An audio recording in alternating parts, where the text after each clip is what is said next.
Hey, this is Rocket Brain Surgeon, and we're flying the Bf-110E. This is a Tier 5 German heavy fighter. It is definitely one of my favorite planes. It's characterized by very good climb, very good firepower. Doesn't turn all that well, but who needs to turn when you're flying in space above people? You can just dive straight down on them. We're on National Park and it's a Tier 5 battle.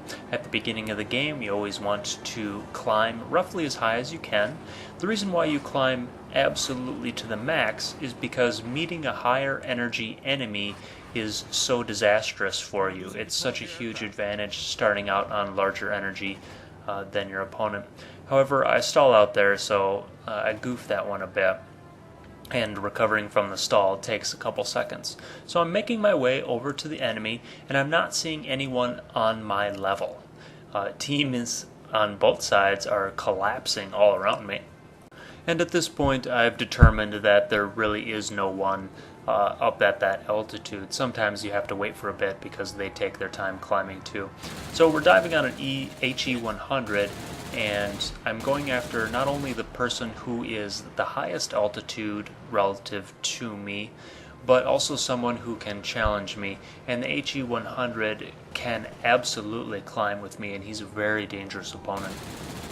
He's actually less dangerous to the turn fighters because he does relatively low damage, and the operating speed on that thing is so incredibly high that in an HE-100 you tend to pass over them quite quickly. But he's very dangerous to me because I can't turn.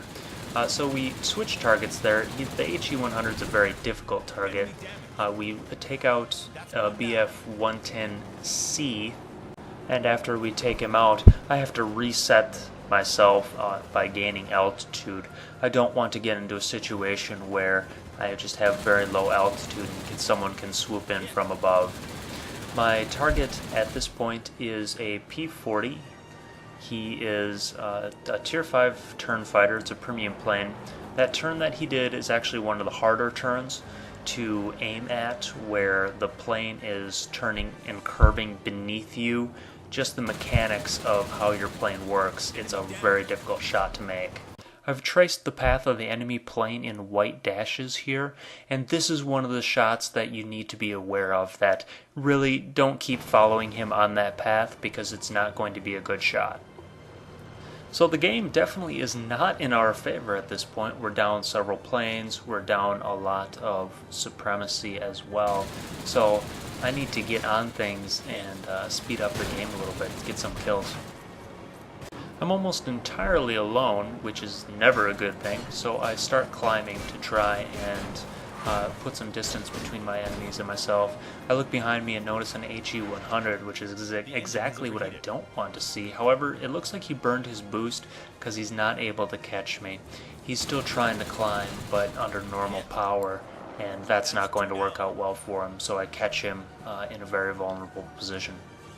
My teammate's able to take out another plane, so it now goes from a 3-on-1 in their favor into a 2-on-1 in our favor. This is that turn that's happening that is difficult. Anything where you have to pitch downwards and curve with it can be a difficult shot. The remaining planes on their side could present a problem.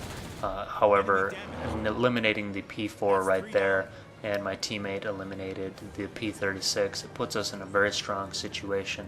Now we only have to deal with the ME-210, and the GA is going to be inconsequential. The enemy heavy gets taken out by one of ours, so the cleanup is inconsequential. But we came back from a 3-plane deficit and a solid supremacy deficit. Hope you enjoyed. Happy hunting.